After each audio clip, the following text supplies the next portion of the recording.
கடகராசி அன்பர்கள் அனைவருக்கும் வணக்கம். இன்றைய பதிவில் கடகராசி அன்பர்களுக்கான 2025ஆம் ஆண்டு புத்தாண்டு ராசி பலன்கள் தாங்க பார்க்க போகிறோம். வீடியோக்குள்ளே போகிறதுக்கு முன்னாடி முதன்முறையாக நீங்கள் நம்ம சேனலை பார்க்குறீங்க அப்படின்னா மறக்காமல் சப்ஸ்கிரைப் பண்ணி வச்சுக்கோங்க. கடந்த 3 வருஷமாக கடகராசிக்காரங்க பட்ட வலியும் வேதனையும் கஷ்டமும் வார்த்தைகளால் சொல்லவே முடியாது. சொல்ல முடியாத வலிகளையும் சொல்ல முடியாத ரணத்தையும் பல சித்திரவதைகளையும் மனசில் சுமந்து வாழ்ந்தவங்களே இந்த கடகராசிக்காரங்க தான். யாருக்குமே அதை வெளியே காட்டிக்காம உதட்டளவில் வெளியே சிரித்து வாழ்ந்தாலுமே உள்ளுக்குள்ள படுத்து அழுத நாட்கள் அவங்களுக்கு மட்டும்தான் தெரியும்னு சொல்லலாம். குறிப்பாக அஷ்டமத்து சனி அப்படின்னு ஒன்று ஆரம்பித்ததுலேருந்தே 7.5 நாட்டு சனியில் ஒரு மனிதன் எவ்வளவு வலிகளையும் பிரச்சனையும் சிக்கலையும் அனுபவிப்பானோ அந்த எல்லா சித்திரவதைகளையும் அனுபவிச்ச ராசி கடகராசி. குறிப்பாக இழக்கிறதுக்குன்னு எதுவுமே இல்லை. பொண்ணு இழந்தேன், பொருள் இழந்தேன், என் உயிர் மட்டும்தான் இருக்குது, இந்த உயிரை கூட விட்டுறலாமான்னு நினச்ச நாட்கள் அதிகம்னு சொல்லுவாங்க. ஒரு மனுஷனுக்கு ஏதாவது ஒரு பிரச்சனை வரலாம். எல்லாமும் பிரச்சனையாக வந்தால் நான் எப்படி சமாளிக்க முடியும்னு நிறைய பேர் சொல்லுவாங்க. அதில் ஒரு முக்கியமான வழியை அனுபவிச்சவங்க கடகராசிக்காரங்க தான். 8ல் சனி எப்போல்லாம் வருதோ, அஷ்டம சனி எப்போல்லாம் இருக்கோ இல்லற வாழ்க்கையில் கடும் சிக்கலை தரும்.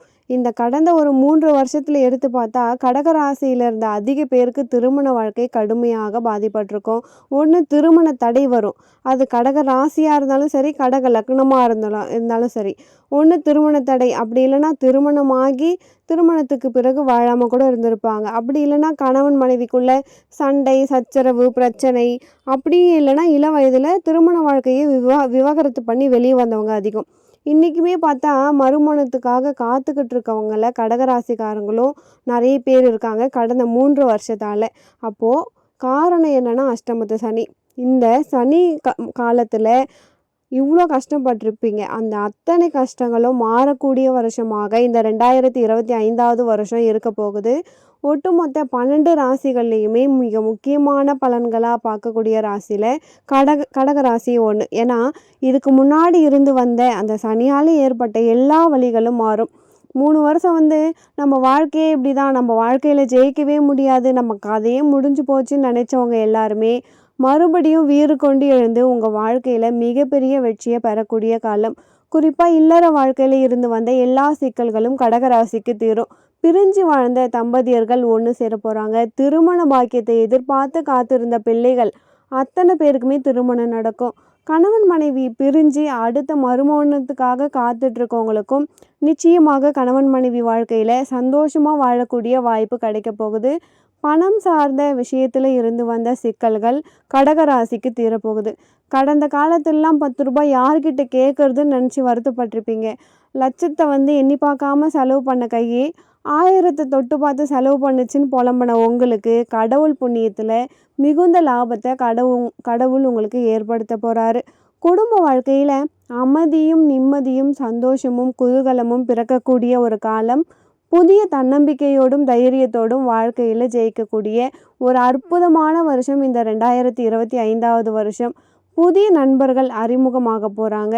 குறிப்பாக விலகி போனவங்க அத்தனை பேருமே உங்களை விரும்பி உங்கள் கூடயே சேரக்கூடிய வருஷமாக இந்த வருஷம் அமைய போகுது. கடகராசியில் பிறந்த நீங்கள் இந்த வருஷத்தில் மண் வாங்குவீங்க, மனம் வாங்குவீங்க, வீடு கட்டுவீங்க. புதிய தொழில் பண்ணணும்னு நினைக்கிறவங்க கண்ணு மூடிட்டு தொழில் பண்ணலாம். ரொம்ப நாளாக ஒரு பைக் வாங்கணும், கார் வாங்கணும்னு நினைக்கிறவங்களுக்கு அத்தனை கனவுகளும் நிறைவேற போகுது. குறிப்பாக மழலை செல்வம் எதிர்பார்த்து காத்திருந்த கடகராசி அன்பர்களுக்கு புத்திர பாக்கியத்தை கடவுள் கொடுக்க போகிறாருங்க. அதே மாதிரி உடல் ரீதியான பிரச்சனை, மன ரீதியான பிரச்சனை, பெரிய நோயில் மாட்டிகிட்டு இருக்கேன், நிறைய வைத்தியம் பார்த்துட்டேன், ஆனால் இன்னைக்கு எதுவுமே சரியாகலன்னு நினச்சவங்களுக்கு இறைவன் அருளோடு உங்களுடைய நோய் எல்லாமே பகலவனை கண்ட பனி போல மறைய போகுது. இதுக்கு முன்னாடியே சொன்னோம், காதலருக்குள்ள பிரச்சனை நிறையா இருந்துச்சு. கடந்த 3 வருஷமாக 6 வருஷமாகவே இருந்துச்சு. யாரை பார்த்தாலும் தள்ளி போகுது. கடகராசியில் பிறந்தவங்க யாரை போய் பொண்ணு பார்த்தாலும் மாக்களை பார்த்தாலும் அவங்க கல்யாணம் ஆகிடும். ஆனால் உங்களுக்கு திருமண பாக்கியம் தடையாக இருந்திருக்கும். இப்போது இறைவனின் அருளால் அந்த பிரச்சனை எல்லாமே மாறப்போகுது. கடகராசிக்கு 8ல் இருந்த சனி 9வது இடத்துக்கு போகிறாரு. 9ல் சனி வரும் பொழுது பூர்வ புண்ணியம் பாக்கியஸ்தானங்கள்லாம் கொஞ்சம் நல்ல விதமான அனுகூலத்தை ஏற்படுத்தக்கூடியதாக இருக்கும். 10க்குரியவன் செவ்வாய். 2025 9ஆம் நம்பர் செவ்வாயோடையது. கடகராசியில் பிறந்தவங்களுக்கு கண்டிப்பாக ஒரு புதிய பட்டமும் பெயரும் பதவியும் உங்களுக்கு கண்டிப்பாக இந்த வருஷத்தில் கிடைக்கும். குறிப்பாக அரசியலில் இருக்கக்கூடியவங்களுக்கு ஒரு எதிர்பார்க்காத ஒரு மிகப்பெரிய வெற்றியை தரக்கூடிய ஆண்டாக இந்த 2025வது வருஷம் இருக்கும். புதிய ஒரு பதவி உங்களை அலங்கரிக்கக்கூடியதாக இருக்க போகுது. வேலையில் ப்ரமோஷன் வேணும் அப்படின்னா ப்ரமோஷன் கிடைக்கும். ட்ரான்ஸ்ஃபர் வேணும்னா ட்ரான்ஸ்ஃபர் கிடைக்கும். வருஷ தொடக்கத்தில் லாபஸ்தானத்தில் குரு இருக்கிறதால பணத்தில் ஏதாவது முதலீடு பண்ணிவிட்டு லாபமே கிடைக்கல அப்படின்னு நினைக்கிறவங்களுக்கு மிகுந்த லாபம் கிடைக்க போகுது. 12ல் குரு மே மாதத்திற்கு பிறகு வர்றதால இடம் மாற்றம், ஊர் மாற்றம், தொழில் மாற்றங்கள் நல்ல பலன்களை தரக்கூடிய அடிப்படையில் இருக்கும். கடகராசிக்காரங்க எந்த விதத்தில் கவனமாக இருக்கணும் அப்படின்னு பார்த்தோம்னா, 2வது இடத்துல கேது வராரு வாக்குஸ்தானத்தில். அப்போது வார்த்தைகளில் தயவு கூர்ந்து நீங்கள் நிதானமாக இருக்கணுங்க. இந்த காலகட்டத்தில் உங்களை பேச வச்சு உங்களை எதிரியாக மாற்றுறதுக்கு நிறைய பேர் ட்ரை பண்ணுவாங்க. நல்லதை பேசினாலும் அது ஒரு விஷ வார்த்தையாக போயிட்டு அடுத்தவங்களுக்கு தப்பாக போய் சேர்ந்துடும். அதே மாதிரி பணம் சார்ந்த விஷயத்தில் கொஞ்சம் கவனமாக இருக்கணும். எதுக்கு செலவு பண்ணுறோம், எதுக்கு பண்ணக்கூடாது அப்படின்ற மாதிரி யோசிக்கணும். ஏன்னா எது நம்மளுக்கு தேவை, எது நம்மளுக்கு தேவையில்லை அப்படின்றத யோசித்து செலவு பண்ணுங்கள். கடகராசியில் பிறந்த மாணவர்கள் படிப்பில் கொஞ்சம் நிதானத்தோடும் எச்சரிக்கையோடும் கூடுதல் அக்கறையும் சேர்க்கணும். வாக்கில் கேது இருக்கிறதால ரொம்பவே கவனமாக இருக்கணும். அதாவது 8வது இடத்துல ராகு உட்காரும் பொழுது கோச்சார அடிப்படையில் உங்களுக்கு சர்ப்பதோஷம் இருக்கும். நாகதோஷம் கோச்சார ரீதியாக ஏற்படக்கூடிய சூழல் இருக்கும். ஸோ 2ல் கேதுவும் 8ல் ராகுவும் வர்றது கோச்சார அடிப்படையில் சர்ப்பதோஷத்தை ஏற்படுத்தும்னு சொல்லுவாங்க. இது அஷ்டமத்து சனி ஒரு பக்கம் விலகி போனாலுமே நாகதோஷம் ஏற்படக்கூடிய சூழல் இந்த காலகட்டத்தில் இருக்கிறதால கொஞ்சம் இல்லற வாழ்க்கையில் நீங்கள் விட்டு கொடுத்து போகணும். ஏற்கனவே அஷ்டம சனியால் பல அனுபவத்தை நீங்கள் கற்றுக்கிட்டு இருப்பீங்க. அதை நீங்கள் உங்கள் வாழ்க்கையில் கொண்டு போய் எது சரி எது தப்பு, எந்த வார்த்தையை பேசணும் அப்படிங்கிறத யோசித்து பேசணும்.